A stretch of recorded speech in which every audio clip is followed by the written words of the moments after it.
এমন লুটপাট কখনো দেখেনি কেউ বাংলাদেশে। আপনার এরকম একটা অবস্থা গণভবনে যা হয়েছে, এরপর বললাম না, এরপরের দিন অনেকের মানে হুজুগে করেছে, তারপর রিয়েলাইজেশন হয়েছে যে এটা তো মানুষের কাজ না, জানে শেখ হাসিনা চলে গেছে। গণভবন এটা বাংলাদেশের মানুষের একেবারে ট্যাক্সের টাকায়, তাদের নিজেদের টাকায় সেটা তৈরি করা। শেখ হাসিনা তিনি তার মতন ইচ্ছাকৃতভাবে 2 দফায় এটাকে একবার 100 টাকা না 1 টাকার মূল্যে, আরেকবার হচ্ছেন তার ইচ্ছা মতো এটাকে নিজের খামার বাড়ি বানিয়েছিলেন। কিন্তু বেসিক্যালি এই গণভবন তো বাংলাদেশের মানুষের নিজেদের ইনকামের ট্যাক্সের সেই পয়সায় তৈরি, সেটার আচ্ছা লুটপাট করছে মাসে। মানে এরকম লুটপাটের দৃশ্য যে একটা পুকুরের মাছ নিজের মনে করে তুলে নিয়েছে। আচ্ছা, মানুষের মুখে এটা ঢুকে কিভাবে, কোন রুচিতে? তুমি যদি ঘৃণাই করো শেখ হাসিনাকে, তুমি যদি তাকে সেইভাবে স্বৈরাচারী ফেসিবাদী দেখেই তুমি যাও, তাহলে তার পুকুরের মাছটা তুমি যে লুট করে নিয়ে আসলে, এটা খাইলা কিভাবে? তার যে কমরটা নিয়ে গেলে, এই কমরটায় বসে ছাড়লা কিভাবে, সুখ পাইলা কিভাবে? এরকম প্রশ্ন উঠতে পারে না? এরকম প্রশ্ন স্বাভাবিক। এখন বাংলা ট্রিবিউন বলছে যে সেই গণভবন স্টাইলে বঙ্গবন্ধুর বাড়িতে লুটপাট। খবরটি দেখেন একটু।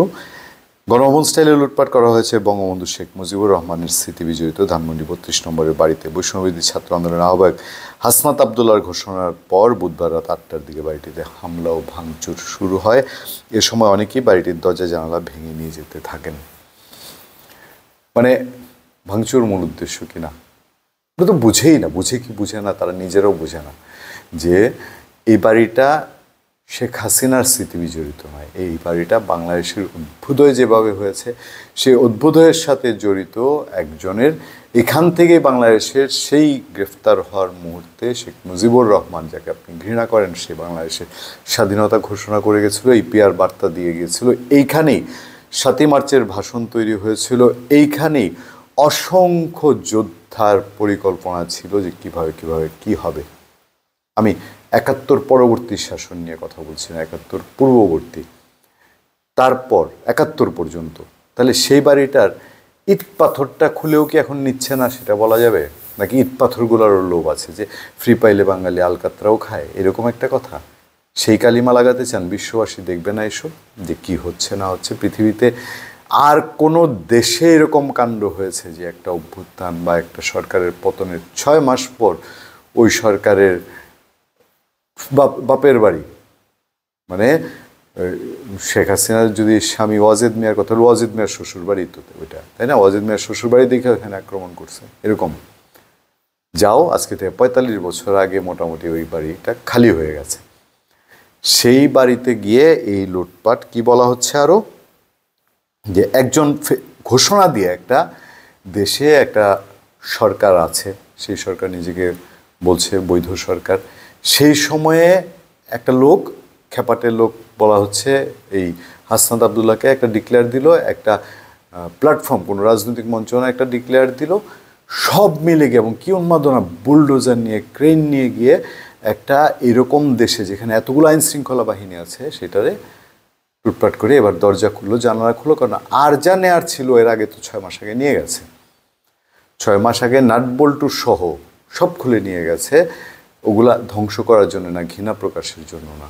বাড়িতে নাটবল্টু নাই, কমট নাই, বসে হাগেন না। এখন আমি জানি না, সরজমিন গিয়ে দেখেছে রিপোর্টার এই আজকের পত্রিকার, ধানমন্ডি 32 নম্বর বাড়িটির মূল ফটক ভেঙে অটো রিকশায় করে নিয়ে যাচ্ছে দুজন। বুঝেন দেখি তাহলে তাদের কি ইচ্ছাটা, মানে মনের ভিতরে কী ছিল। এরপর অন্যরাও শুরু করেন লুটপাট। জানালা ও লোহালক্কর যে যা পেয়েছে তাই নিয়ে গেছে। এগুলো কে করে জানেন আমাদের দেশে? এই লোহালক্কর রাত বিরাতে বা নিশিরাতে কারা নেয়? বাবা হিরোইন যাদের খুব প্রয়োজন, এরা দেখবেন পাড়ায় মহল্লায় নিশিরাতে ঘুরে ঘুরে এর জানার রডের শিক এগুলো নিয়ে যায়। আচ্ছা, দেয়ালের ইট খুলে হাতে নিয়ে যাচ্ছিলেন সৈয়দ রিফাত নামের এক ব্যক্তি। রিপোর্টার খুব সেরা রিপোর্টার মনে হচ্ছে, ইট খুলে কে নিচ্ছে তার এগিয়েও ধরছে। এই জন্যই তো সাংবাদিকের কলম ভেঙে ফেলতে চায় না। এ সময় তিনি বলেন, ফেসিবাদের ধ্বংসস্তূপের প্রমাণ রেখে দেওয়ার জন্য এই ইট রাখলাম। ভালোই বিপ্লবী। হ্যাঁ, এরপরে যদি আওয়ামী লীগ ছাত্রলীগের কেউ ফিরে আসার কথা বলে, এই তার কপালে যাবে।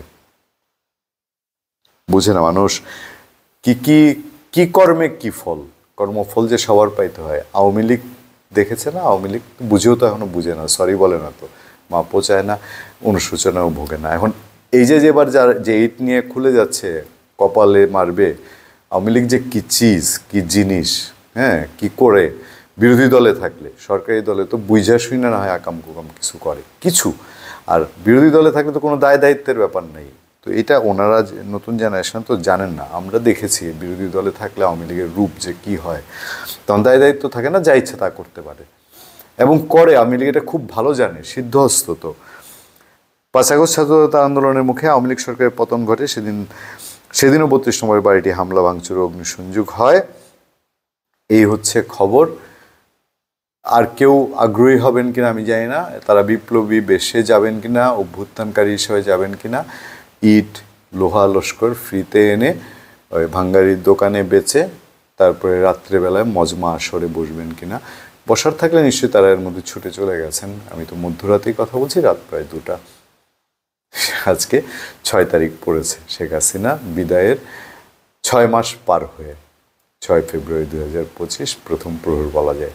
ধন্যবাদ সবাইকে, ভালো থাকবেন, সুস্থ থাকবেন, আবার দেখা হবে, কথা হবে আপনাদের সাথে। আমি আতিক রহমান, পূর্ণিয়া।